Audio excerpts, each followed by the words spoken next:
Балалық шақта алғашқы махаббатта жүректе мәңгі сақталады. Асыр салған балғын балалық, ертегі әлеміне ерік берген бал дәурен. Елімізді жаңа қырынан танытқан Алашұлы тобының еңбекқор әншісі Ұшқын Жамалбек бала кезімді Қытай еліндегі қазақи мекен Құлжада өткіздім деп сөзін бастады. Әнші елге 2007 жылы оралыпты. Балалық шақ бұл жаққа қарағанда біздікі басқаша болды.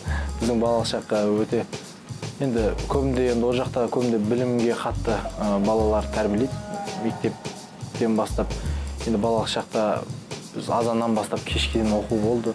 Жас жігіттің сөзіне сүйенсек, сабағында кілең беске оқыған, спортқа да жаны жақын, өнер десе ішкенасын жерге қоятын нағыз азаматтардың бірі сыңайлы. Әлі күнге дейін спортпен айналысатын әншінің сүйікті ойыны футбол. Бар күшімен сабақты жақсы оқуға тырысқан оның анасы мектепте қазақ тілі пәнінің ұлағатты ұстазы болыпты. Үйдің үлкені болғандықтан екі қарындасының нағыз тәлімгері болуды көздеген Ұшқын кішкентайынан артық еркелігі жоқ. Ұстамды перзент болғанын жасырып қала алмады. Әнші болатындығын бала кезінен сезінген ол домбыра тартуды атасынан үйреніпті. Жалпы өнер адам болам деп шештім, өйткені мен кішкене кезден бағытым айқын болды.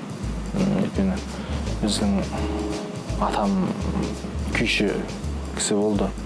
Кішкентай Ұшқын бал кезінен әрдайым ой үстінде жүретін тұйық мінезді, әрі тым қиялшыл бала болған. Айналасында қандай оқиға орын алса да, фильмдердегі болған жайттерді де өз өмірінде болып жатқандай қабылдап, біраз уақыт ой шырмауында жүретін бұл мінезін достары жақсы білетін. Қатты қиялшыл адам болдым. Мектепте де балалардан достарым да бәрі айтады. Қиял болып кететін, бірдеме не алсам, бір кино не алсам, соны менің өзім өмірімде сияқты соны елестетіп кәдімгідей. Бірдемеге уайымдасам да, бірдемеге қуансам да шынайы сондай. Үндемегеннен үйдей пәле шығады демекші, мінезі томағадай тұйық болса да, терезені шағудан, төбелесуден әнші құралақан қалмаған екен. Таудай арманы орындалған Ұшқын тобындағы жігіттермен бірге жаңа жылда жаңа бейнебаян түсіруді жоспарлап отыр. Әннің сөзін жазған өзі туындыны алдағы уақытта тамашалайтын боласыздар. Ал келесі кейіпкеріміз сұлу да сымбатты бойжеткен актриса Сая Оразғалиева балалық шағы туралы қызық әңгімеге көшпес бұрын көрермендерді келе жатқан жаңа жыл мерекесімен құттықтауды жөн көрді. Құрметті телекөрермендер, мен сіздерді келе жатқан 2016 жаңа жылмен құттықтаймын. Осы жыл сіздер үшін ерекше болуын тілеймін. Барлықтарыңыз аман әрі бақытты болыңыздар. Сая кішкентай кезінде Аяз атаның бар екеніне имандай сенетін балалардың бірі болыпты. Жаңа жылдық кештердің бірінде алғашқы Барби қуыршағында Аяз атадан алған. Әрине, Аяз ата өз анасы болғанын бойжеткен соң ғана білген актриса үшін жаңа жыл мерекесі әрдайым сүйікті мереке болып қала бермек. Бала кезімде мен үшін жаңа жыл әрине ерекше мейрам болатын. Ауылдың қызы болғандықтан жаңа жылды әрдайым шынайы әрі тірі шыршамен қарсы алатын.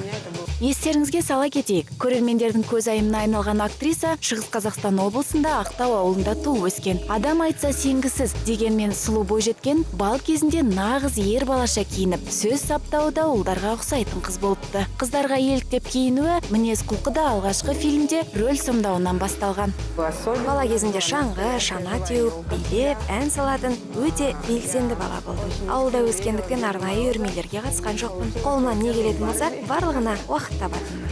Сая бала кезінен актриса әрі фотомодель болуды армандапты. Актриса боламын деген сертінде тұрса да, фотомодель болу арманы орындалмағанда қуанышты екенін де айтып салды. Скажу честно. Шынымды айтайын, мен анам мен әкеме әрдайым актриса, фотомодель боламын деп айтатынмын. Сөзіме тұрып актриса болу арманыма қолымды жеткіздім, ал фотомодель болмағаныма қуаныштымын.